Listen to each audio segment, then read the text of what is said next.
Olá pessoal, tudo bem? Aqui é o professor Jefferson Piscin, e a pedidos do pessoal do meu grupo de pesquisa, né, vou gravar um vídeo aqui mostrando para vocês como que a gente roda as isotermas de adsorção, enfim, isso serve para a cinética de adsorção, depois por analogia, e qualquer outro modelo também por analogia, tá? Como que a gente roda isso usando o software estatística, tá?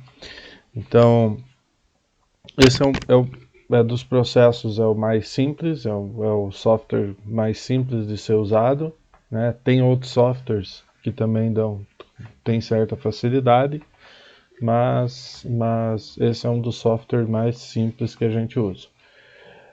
Então aqui nós temos um conjunto de dados, tá? Essa é uma isoterma de um material aí desenvolvido pela Thaís, doutoranda do grupo de pesquisa, né? Peguei aqui como exemplo, tá? E vocês vão ver que aqui eu tenho na leitura 1, né, não tem nenhum dado, na leitura 2 alguns dados foram apagados, na leitura 3 também tem alguns dados que foram apagados, assim como na leitura 4. Então, a primeira questão que eu falo para vocês, que vocês devem fazer nas isotermas antes de sair rodando, é fazer essa espécie de toalete dos dados, ou seja, dar uma passada nos dados e ver o que realmente é uma leitura condizente, o que é uma leitura que pode ter dado algum erro, tá? E lembrando que essas leituras 1, 2, 3 e 4, assim por diante, né, elas se referem a tempos que a gente está tratando, né, para observar equilíbrio. Então aqui possivelmente a leitura 1 nós não tínhamos equilíbrio, assim como alguns pontos aqui na leitura 2 não tinham atingido equilíbrio, tá? E lá na leitura 3 e 4, 2, 3 outlierzinhos, problemas de diluição ou alguma coisa do tipo, é coisa que acontece normalmente no laboratório, né? Também tinha duas leituras zeradas lá no final, mas isso é porque a diluição era muito alta, tá? Então, esse método que nós usamos aqui no laboratório, né, dessa planilha, que é mais ou menos um padrão que todo mundo segue, lá no final, então, nós temos as médias de CE e de QE, lembrando que essas médias aqui, elas são de cada das leituras, né? E não médias do experimento. Então, se eu quisesse fazer a média dos experimentos, eu teria que fazer a média dessas duas medidas e dessas duas medidas, tá? E assim por diante. Então, numa isoterma, nós temos uma variação tanto no eixo, tanto na variável x, quanto na variável y, né? Porque o CE é a primeira resposta e ele acaba sendo a variável independente no caso da isoterma, tá? Então, nós temos uma variação aqui, né? Então, dois experimentos, né? Aqui tem uma variância e outra variância em y, né? Então, se nós fôssemos representar isso na forma de um gráfico, nós teríamos um gráfico de barras e erro, nós teríamos erro vertical e erro horizontal. Tá? Mas não é nessa representação que eu quero chegar para vocês. Então aqui nós temos o conjunto de dados, conjunto de informações, eu vou pegar todas essas informações para rodar. Por quê? Porque elas são informações independentes, tá? Então, eu não pego as médias de cada experimento, né? Eu vou pegar todos os experimentos. Então, se eu pegasse só a média de cada experimento, eu teria 1, 2, 3, 4, 5, 6, 7 experimentos. E pegando todos, eu tenho 14 experimentos. Então, eu tenho mais graus de liberdade da minha análise. Então, eu vou copiar isso, eu vou copiar lá no Estatística, que é o programa que nós usamos, tá? Eu estou usando separador decimal ponto aqui já para facilitar. Tudo que vocês fizerem antes, vocês vão ver que vai ser melhor posteriormente, vai facilitar para vocês, tá? Tudo que vocês formatarem antes, vocês não vão ter que formatar mais de uma vez lá no final, então que eu sempre aconselho para o pessoal aí, percam um pouquinho no início, para depois não ter que perder no fim, tá? Perder muito tempo no fim, tá? Então, tá aqui meu conjunto de dados, tá? Só vou abrir aqui para ficar melhor. Tá aqui meu conjunto de dados, tá? Todos os dados que eu tenho. Então, para começar a brincadeira aí, né? E até para valorizar o trabalho, vamos pegar aqui um modelo simples. Vamos pegar aqui um modelo. Vamos abrir esse artigo aqui que deu o que falar. Vamos pegar aqui tem alguns modelos, tá? Vamos pegar o modelo de Langmuir, que é o modelo mais simples. Então ele tem dois parâmetros, que é o QM e o KL, né? Ajustado em função de CE e de QE, tá? Então aqui está o modelo de Langmuir, nós vamos escrever esse modelo. Então aqui em estatística, Advanced Linear Nonlinear Estimation Models, tá? Então aqui no modelos não lineares, tá? Nonlinear Estimation. Então, como é amplamente divulgado, não se lineariza modelo, né? Modelos, se eles são não lineares, a gente deve trabalhar com eles de forma não linear.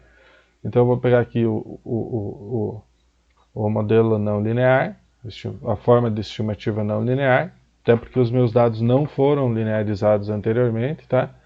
Aqui eu tenho duas opções: ou usar como função objetivo o quadrado dos resíduos, tá? Ou customizar uma função objetivo.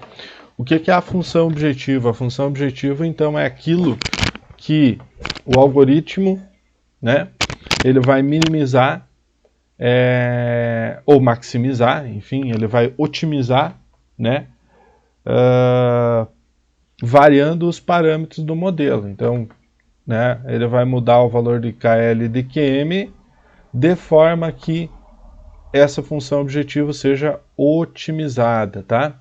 Então a função objetivo dos quadrados dos resíduos são a mais utilizada, né? Eu até cito isso em alguns trabalhos meus. Vamos ver aqui, ó. Color removal, interpretation, dye adsorption.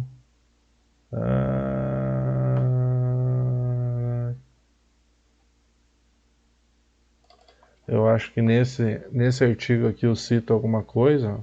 Ó, tá aqui, ó.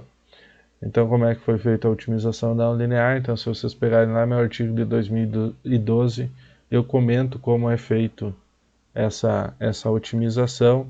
Eu usava MATLAB na época, mas essa aqui é a função objetivo quadrado dos resíduos, tá? Então, y modelado menos y experimental ao quadrado, a soma de tudo isso.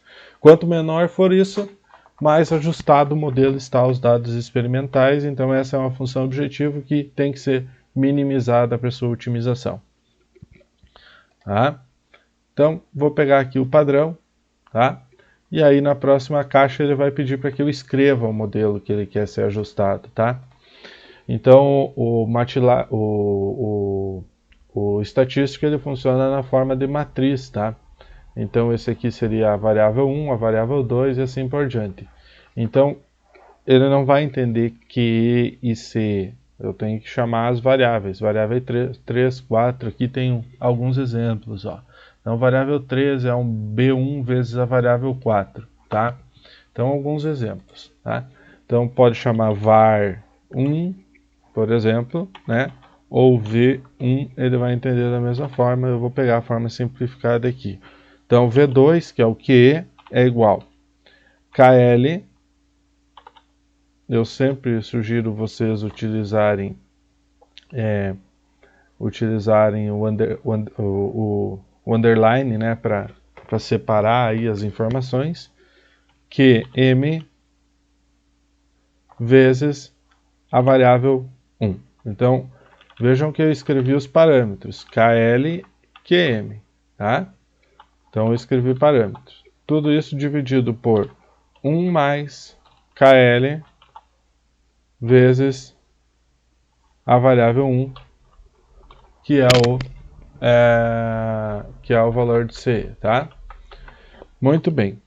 Um detalhe muito importante, tá? Se vocês tiverem algum problema, isso aqui, às vezes, o estatística não entende. Um produto de duas variáveis. Ele pode não entender isso aqui. Mas vamos tentar rodar ele da primeira vez nesse formato, tá? Então, botei aqui, estimei. Método. Agora nós vamos para o método, tá? Então agora ele vai pedir como que vocês querem rodar isso aqui. Então tem dois métodos de estimação, Gauss-Newton e Leverberg-Marquardt, tá? Não vou mexer por enquanto nisso. Número de estimação, número de interações, então, se eu não me engano, ele vai até 10.000. Então dá para botar aqui 9.999, tá? E aqui tem os valores de entrada, os valores de entrada de KL e de QM. O que é isso? Que valores dá um chute inicial, né, para que inicie o processo de otimização.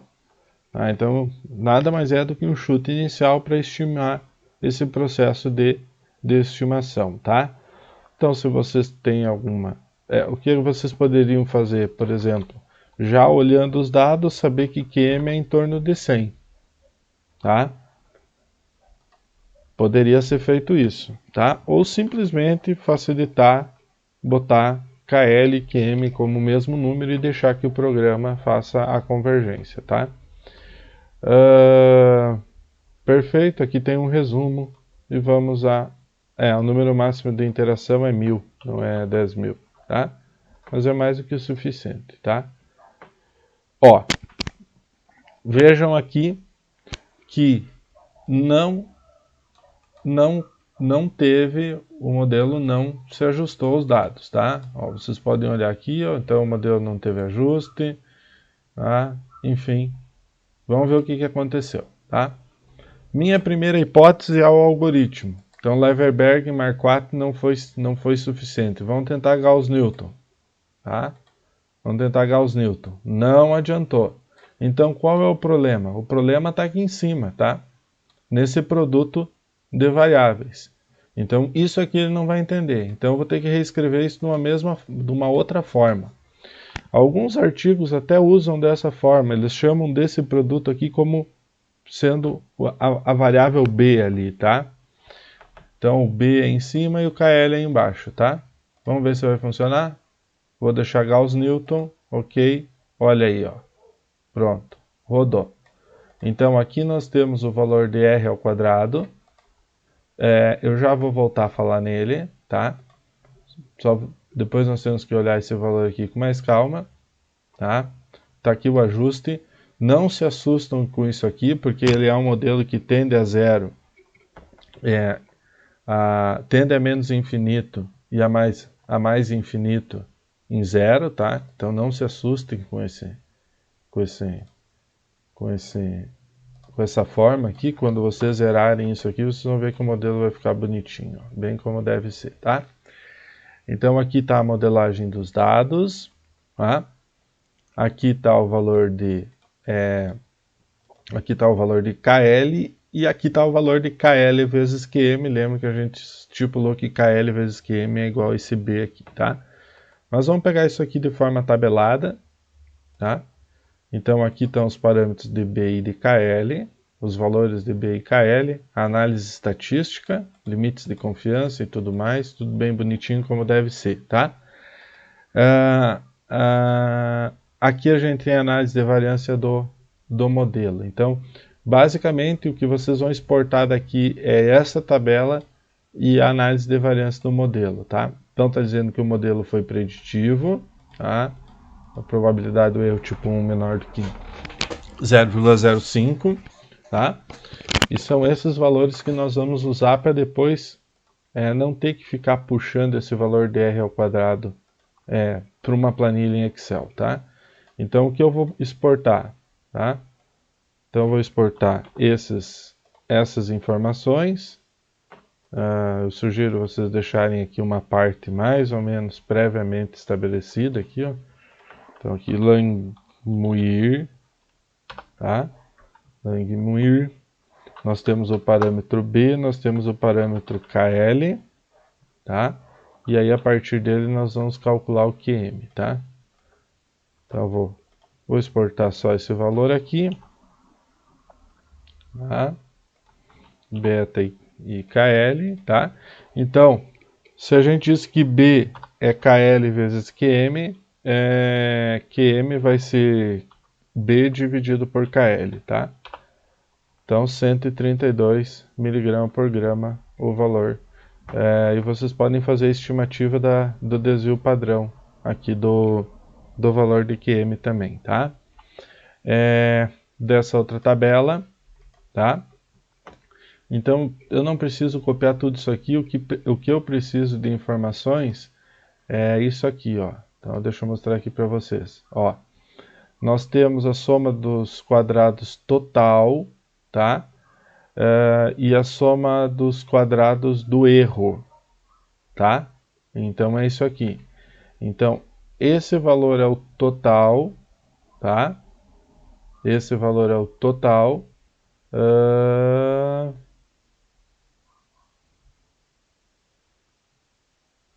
E esse valor é o do resíduo, tá? Então são isso, são 14, 14 menos 2 graus de liberdade, 12, isso aí, tá aqui, tá? Então o que eu preciso são essas informações aqui, ó. Vamos fazer, tá? Então eu vou pegar essas informações aqui e colocar aqui, tá? Vou deixar uma linha aqui. Então isso aqui é a soma dos quadrados do resíduo e a soma dos quadrados total, tá? Soma dos quadrados do resíduo e a soma dos quadrados total, tá? E aqui é o total, tá? Então o R ao quadrado, que é o parâmetro que eu quero calcular daqui, né? Vai ser 1 menos a soma dos quadrados do resíduo dividido pela soma dos quadrados total, 0,74, tá? E o R ao quadrado ajustado, que é outro parâmetro que a gente costuma usar, tá? Vamos ver aqui onde que eu tenho esse parâmetro aqui. Acho que é mais fácil achar na internet. R ao quadrado, coeficiente de determinação ajustado. Por que que ele é comum de usar?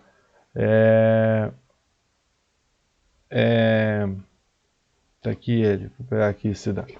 Porque quando se tem diferentes parâmetros com diferentes modelos com mais ou menos parâmetros, o R ao quadrado normal, o coeficiente de determinação normal, ele não costuma explicar esse número de parâmetros a mais. Então aqui, esse parâmetro R ao quadrado ajustado, vocês vão ver aqui que N menos 1 é o número de graus de liberdade total, e N menos K é o número de graus de liberdade do modelo, tá? Então, se o modelo tem mais parâmetros, ou seja, um K maior, ele acaba deixando menos graus de liberdade, né? E aí isso pode ter uma influência, tá? Então, o R ao quadrado ajustado vai ser igual a 1 menos o R ao quadrado, né? Vezes o número de graus de liberdade total, que é o que acompanha aqui a soma de quadrado total, dividido pelo número de graus de liberdade do modelo, que é o que soma dos resíduos, que é o que está aqui relacionado à soma dos quadrados dos resíduos, tá? Então aqui está o R ao quadrado ajustado. Por fim, tá? Por fim, o que vocês podem fazer disso tá? É uma macro. Só que para fazer a macro, bom, sabendo, né, que o estatística salva tudo separado, então vocês têm que salvar essas pastas de trabalho separado, né? Então salvar aqui, né, renomeia, escolhe um local, renomeia bem bonitinho e salva, tá? O que vocês podem fazer no fim é fazer uma macro de tudo isso, tá? Mas para fazer uma macro eu vou rodar de novo o, o, o, a modelagem, tá? Porque senão ele salva aquela modelagem que foi inicialmente feita de forma errada. A macro otimiza tempo, tá? Serve para isso. Então, de novo, vamos rodar aqui, tá? Eu copiei ali a função já para me facilitar um pouquinho, tá?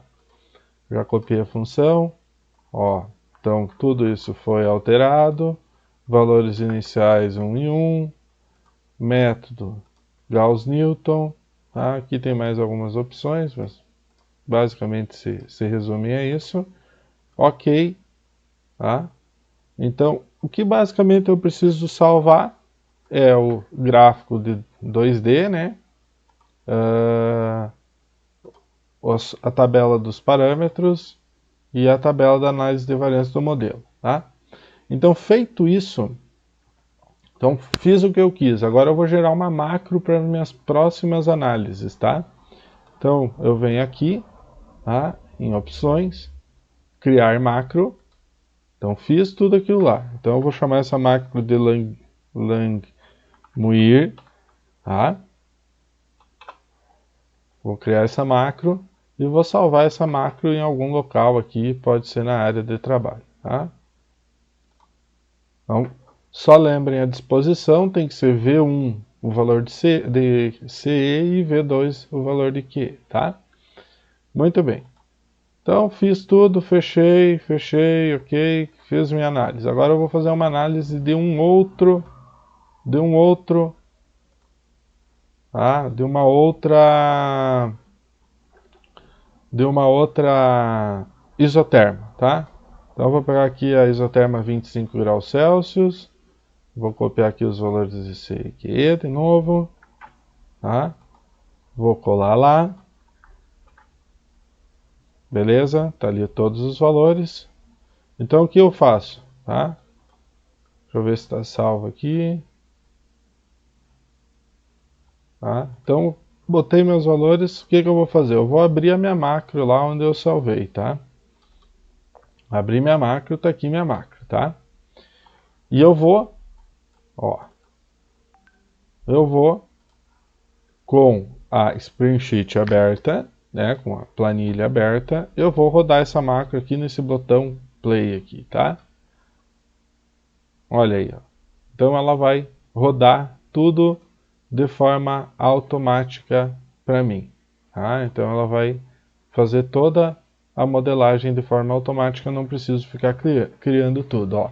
Vejam aqui, ó, já foi o número de máximo de interação, já puxou o algoritmo de Gauss-Newton.